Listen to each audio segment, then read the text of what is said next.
Channel को subscribe करना ना भूलें और हमारे ताज़ा वीडियो सबसे पहले देखने के लिए बेल आइकन को दबाएं।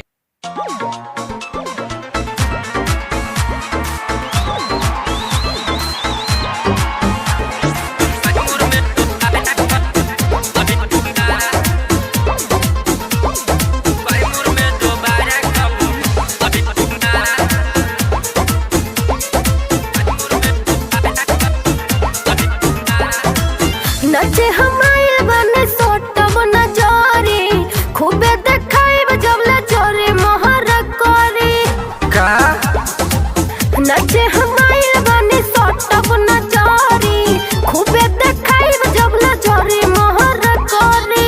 अच्छा हई चढ़ल जवानी के चिखैबू ना यादो जी के खुश कके जाइबू ना फिर कैमूर में दोबारा कब अहिबू ना।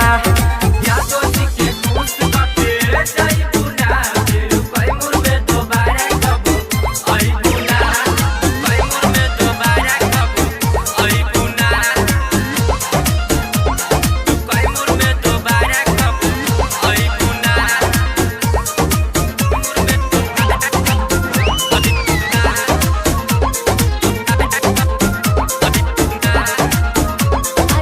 हमरा के धरा जानी खुद खद कर जानी देहिया से दूर रहो मुहावर कर जानी। हानू रात भर के तो बात बाए गोरी कैस लेके ऐसे कला छुपे चोरी तू ऐसन सवाद कहीं पैबू ना यादो जी के खुश कके जाइबू ना फिर कैमूर में दोबारा कब अइबू ना।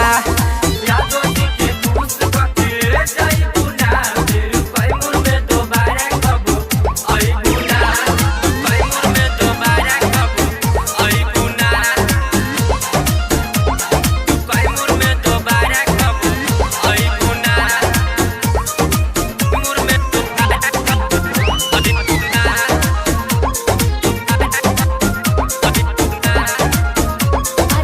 नरम खजाना मोरा ठेकी ना डाला डोरा खींच दे बचेच ना जाई बरे मोटे के वरा। ऐ सुन कि हम बहनी दीवाना तोरा गाल के बारू पसंद धन अभिषेक विकास के पके आनंद के प्यार तू भूलैबू ना यादो जी के खुश कके जाइबू ना फिर कैमूर में दोबारा कब अइबू ना। यादो जी के खुश कके जाइबू ना फिर कैमूर में दोबारा कब अइबू।